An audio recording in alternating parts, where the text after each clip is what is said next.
अकाब एक ऐसा परिंदा है जिसके नाम से हम सब बखूबी वाकिफ हैं। अकाब नाम है जुर्रत का, हिम्मत का, हौसले का। लेकिन क्यों, इस बात से बहुत कम लोग वाकिफ होंगे। आज मैं आपको बताऊंगा अकाब के बारे में एक ऐसी दिलचस्प बात जो आपके होश उड़ा देगी यकीनन। मैं हूं दानिश जफर MMC न्यूज़ के साथ, और पहले जल्दी से हमारा चैनल सब्सक्राइब कर दें ताकि इस तरह की मालूमाती वीडियोस आपको मिलती रहें।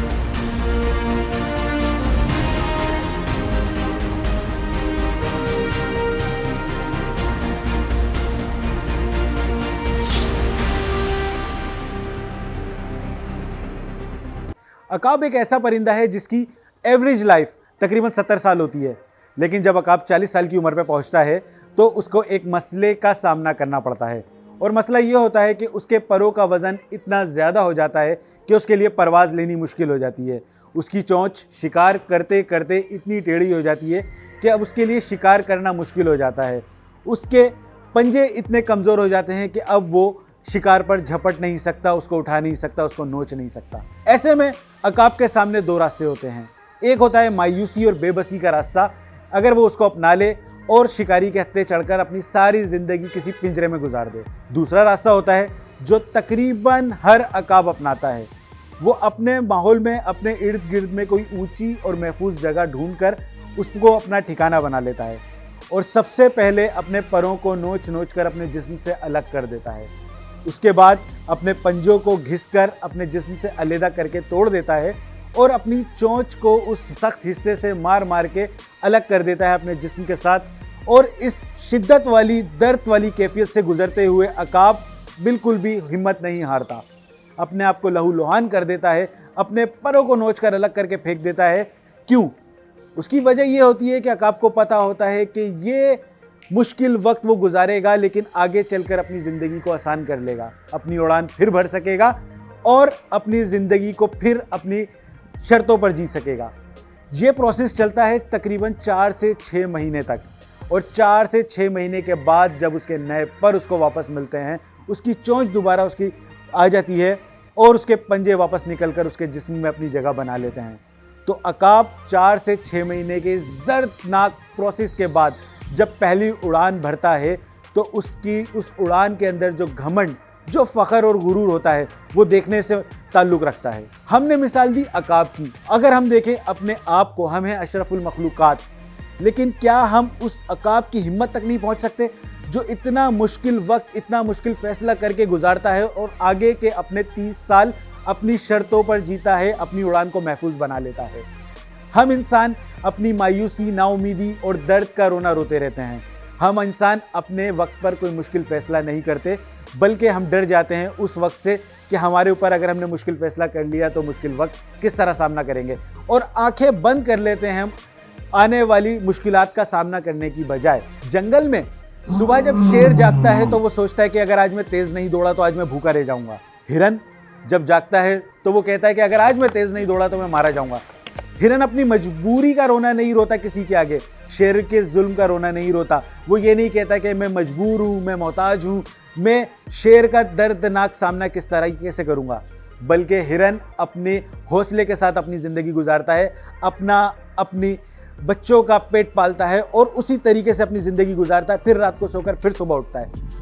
हम इंसान मायूसी के हाथों इतने मजबूर हो चुके हैं कि हमारे पास बद्दुआ देने के अलावा कोई रास्ता ही नहीं बचा है आखिर में। जहां जुल्म करना गुनाह है, उससे भी बड़ा गुनाह है जुल्म सहना। हमारी ज़िंदगी गुजरे जा रही है जुल्म सहते हुए, हमारी ज़िंदगी गुजरती जा रही है एड़ियाँ रगड़ रगड़ कर, हमारी ज़िंदगी गुजरती जा रही है परेशान हाली में। हम सिर्फ एक दूसरे से शिकायत करते हैं कि हमारे ऊपर हमारे हुक्मरानों ने जुल्म के पहाड़ तोड़ रखे हैं, अल्लाह इनका बेड़ा गर्क करे। क्यों हम खुद अपने आप को इस लायक नहीं बना लेते कि हम सामना करें हर तरह के हालात का। हम देखते हैं कि अकाब, मैं उसकी मिसाल इसीलिए दे रहा हूं कि मुझे उसकी ये बात बहुत ज़्यादा पसंद है। जब किसी और परिंदे का बच्चा होता है, जब वो अंडे से निकलता है तो सबसे नर्म घास, सबसे नर्म तिनके, यहाँ तक कि रेशम उसका बस नहीं चल रहा होता कि रेशम तक लाकर उसका घोंसला बनाकर अपने बच्चों को उसमें पालता है। लेकिन अकाब सबसे ज़्यादा नोकीले, कांटेदार पत्थरों से, तिनकों से अपना घोंसला बनाकर अपने बच्चों को उसमें परवरिश देता है, क्योंकि उसे पता है कि मेरी औलाद ने ऊंची परवाज़ करनी है, इसने चिड़िया की तरह दाना दुनकते हुए नहीं ज़िंदगी गुजारनी है, बल्कि अकाब की तरह ज़िंदगी गुजारनी है। हम अपने बच्चों को आज कंफर्ट जोन में डाल देते हैं, अपने बच्चों के लिए आगे सोचते नहीं हैं और फिर हम सोचते हैं कि हमारे साथ ये क्यों हो रहा है। कभी भी उस कौम की हालत नहीं बदल सकती जो अपनी हालत को खुद बदलना चाहे। हम लोग अपने लिए मुश्किल फैसले नहीं करते हैं, हम लोग बाहर नहीं निकलते हैं अपने हक के लिए, हम बाहर नहीं निकलते हैं अपने उन चीज़ों के लिए जो हमारी औलाद के लिए बेहतर हो। हम कोई ऐसी बात ही नहीं करते हैं जो हमारे लिए, हमारी औलाद के लिए बेहतर हो, बल्कि हम अपनी परेशानियों का क्यों सामना नहीं करते हैं, मुश्किल फैसले क्यों नहीं कर पाते हैं वक्ती तौर के। हम मुश्किल फैसले अगर करेंगे, थोड़ा सा कड़ा वक्त गुजारेंगे, बाकी की ज़िंदगी तो आसान कर लेंगे अपनी। लेकिन हम आज के वक्त को कंफर्ट जोन में रखकर आसानी ढूंढते हुए अपनी आगे की सारी ज़िंदगी मुश्किल बना लेते हैं।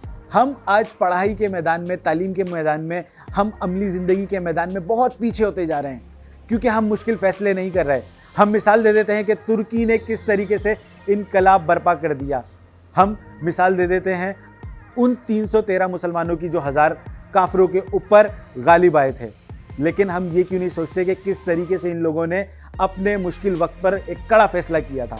आज हम अमली मैदान में कहाँ हैं, हम तालीम के मैदान में कहाँ हैं, हम ऐसा कोई काम क्यों नहीं कर पा रहे जो हमारी आगे की ज़िंदगी को बेहतर बनाए।